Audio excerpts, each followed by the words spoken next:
Alright, the time has come to talk about the main bad of Transformers Rise of the Beasts. The Yolopark AMK SCOURGE is a model kit from the same brand as the 4 previous ones that we talked about, and I'm glad to say that I like this figure a lot. As always, a huge thank you to SCOURGE store for getting me these pre-production copies. Help me thank them by buying this figure from the link in the description and putting my code GABOTFR in this box above. And now, let's talk about SCOURGE.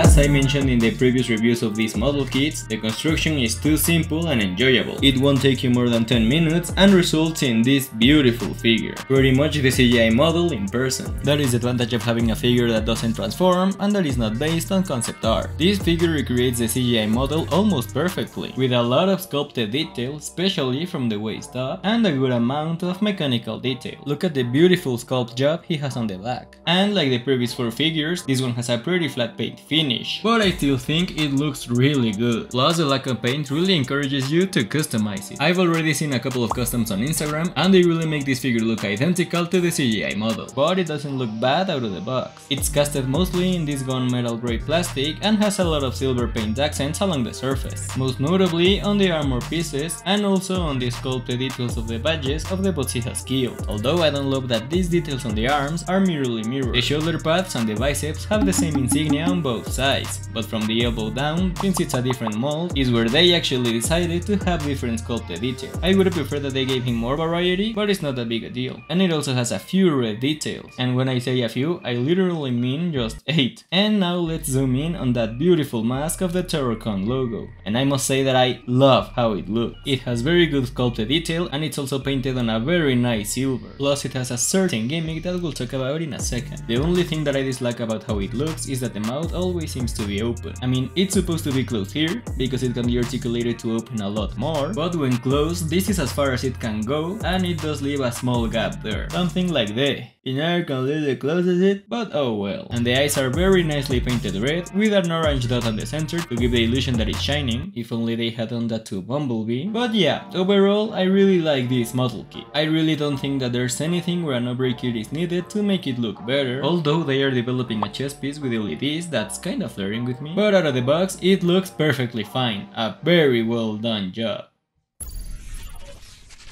And yeah, finally a figure of this line doesn't feel incomplete when it comes to the accessories. Starting with his very beautiful dagger, which connects to the back of his right arm via a simple tab. And of course he looks very good with it, although perhaps a hinge here to be able to angle it more forwards or backwards would have been appreciated. And this one also has minimal but serviceable sculpting and painting. He also brings his blaster, which I don't know how useful it is since configuring the hand in this way already makes it look 90% the same, but yeah, it can be changed very easily and that remaining 10% makes it look a lot better. And now we can talk about the mask gimmick, unlike in one of the dumbest scenes in the movie where they remove his mask to reveal nothing, you can also remove it from the figure. Generally, when someone's mask is removed, it's revealed that they have some kind of importance to the story, but instead here they remove the mask to reveal that, oh my god, he's ugly!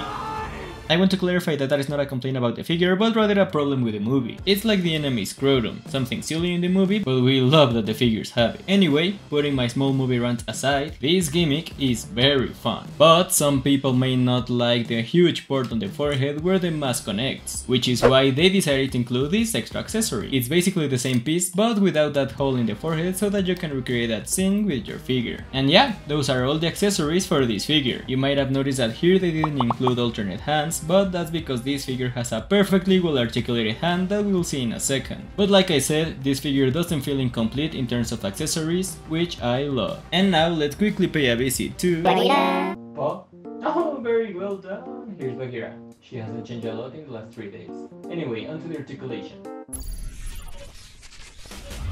We got a ball joint at the head and a ball joint at the base of the neck, which allows him to have a lot of range. He can look up this far, down this far, he can tilt side to side, and he can rotate 360 degrees. He can open his mouth like I said before, these shoulder pieces can move up and down, and the shoulder pads are on ball joints, which allow them to move out of the way. The arms have that inner ball joint, which gives them a lot of range. It can rotate 360 degrees there, it can move out this far in this joint here, and we can even use that inner joint to make it move even further. Rotation at the bicep, double jointed elbow, rotation at the wrists, which for some reason can do this, Remember fidget spinners? And the fingers are individually articulated with a hinge at the base and a hinge in the middle. I suppose if you have 4 fingers you can technically... meh! But fortunately he does have a real hand on the other arm, which has a ball joint at the base, and each finger is individually articulated, with a hinge joint at the base, one in the middle, and one at the tip. And the thumb also has one hinge that goes side to side, and a bend in the middle. And obviously with this hand we can make a much better... which you can barely see due to the dagger. And by the way, you gotta be a lot more careful with the fingers of this figure than with last week's beast, because these little pieces here can actually draw blood, as you can see in the picture on screen. They are extremely pointy, so yeah, be very careful and don't hurt yourselves.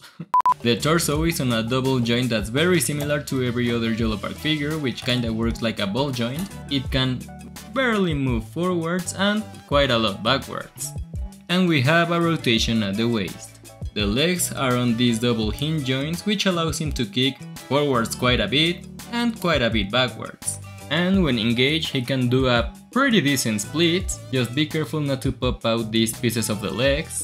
We get a thigh rotation, you gotta bend this panel at the back of the knee to be able to engage his double jointed knee, and it's pretty good. And finally this piece right here can move up and down to free the movement of the foot, allowing it to rotate. It can move up and down, it has a very nice pivot, and finally the front toe can move about up this far. This is, again, a very articulated figure from Yolopark, and it's very enjoyable to put it in multiple very dynamic and imposing poses. Although, just as in my last review, this one also has a very limited up crunch, if not pretty much useless at all. And it also has a slight stability problem, because if I shake it you can see how the entire lower part is really loose. Apparently the larger figures are more prone to it than the smaller ones, but it's not the end of the world, it can still easily hold any poses. And now let's go to the size comparison to conclude this review. Here he is next to SH Figuarts Iron Man, Masterpiece Movie Bumblebee, Unique Toys Optimus Prime. Here he is with the Studio Series Optimus Prime, Studio Series Bumblebee, with the mainline and Studio Series Mirage, with the Studio Series Primal, and with the Studio Series SCOURGE. And since we practically have confirmation that the Studio Series was based on all concept art, we can see that the Yolopark figure does look 1,000 times better. And finally here he is with my last review, the Yolopark Cheetor, with the Yolopark Optimus Primal, Yolopark Bumblebee, oh no, and finally with the Yolopark Optimus Prime. And I think these two look great recreating their scenes together. Or at least they would if Prime had his weaponry from the film, but I guess we're going to have to wait a little longer for that. And by the way, if you're wondering, no, it's too weak, it's not actually holding up this pose.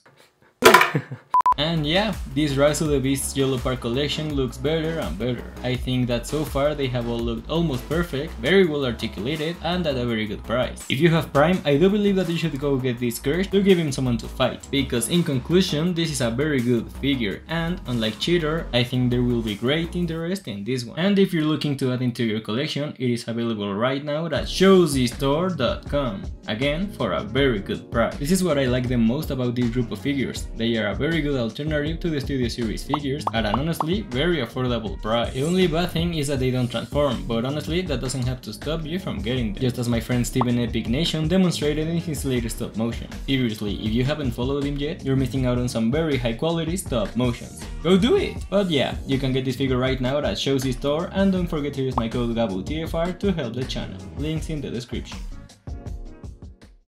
And now let's go to the final grade of this figure, and I'm going to give it 5 stars. SCOURGE and Primal have been the only 2 figures to get 5 stars, and if you have noticed, it's because they are the only ones that don't feel incomplete, either due to a lack of accessories or at least articulated hand. I'm still a little frustrated by the inconsistency of the entire group, but hey, at least SCOURGE has them. And just like the rest of the group, I can recommend that you get it. Thank you very much for watching this review, I always appreciate it a lot, and I'll see you in the next review of a somewhat confusing but very good figure.